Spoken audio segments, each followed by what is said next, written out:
everyone. Today we're going to talk about respect. We're going to have a historical figure named Charles Young that we're going to discuss.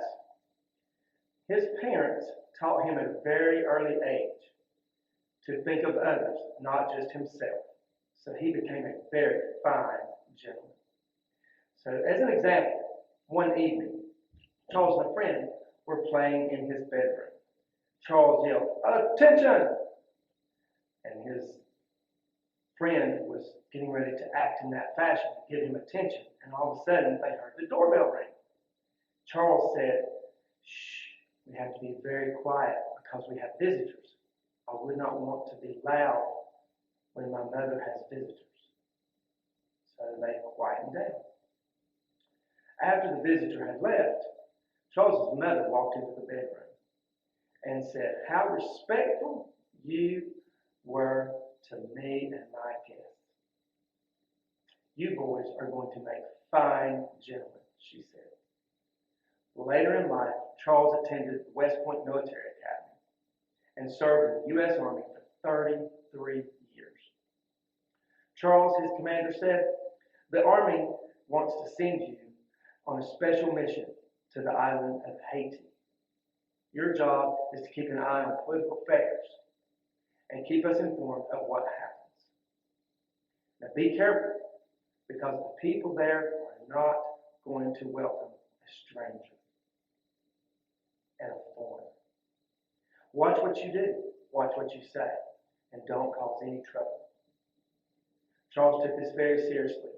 He took off to Haiti, and he arrived excited to represent the Army as a military attaché.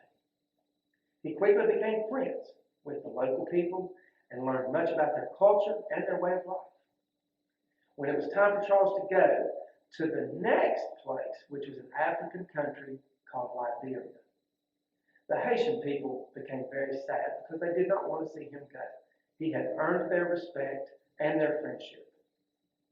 So he was off to Liberia. Liberia was very different than Haiti. Charles did not let those differences get in his way. He studied the new culture and made new friends. Charles also made maps wherever he went so future people could see the remote locations that he had visited. He reported any problems he found to Liberia's leaders and even kept a civil war from occurring in Liberia. Charles worked hard to show respect and avoid offending those around him.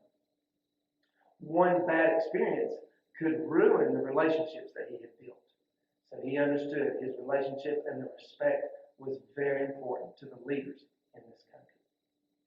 By the time Charles returned to the United States, he was a national hero in Liberia. Before his departure, someone knocked on his door. Charles opened the door. A man said, "The president of Liberia wants to see you. He asked you to come at once." Charles straightened up his uniform, followed the young man to the president's house. When he arrived, armed soldiers and large iron fence surrounded the president's house. Charles wondered, why would the president want to see me? "Charles, you have helped us very much. You are caring, thoughtful, and hardworking." That's what the president said to him. "We will miss you," he said, "but we want to give you something on behalf of our people." Charles was just taken back with words. The president handed Charles a small wooden box with a beautiful gold watch inside. "This is very unexpected," Charles said. "It has been my pleasure to serve you and your people." The president replied, "No, sir, it has been my pleasure to know such a true and fine, noble gentleman." So see, it's very good to respect those around you, respect their culture, learn if you can. Those friendships and those relationships will last you a lifetime. Respect those around you. Thank you.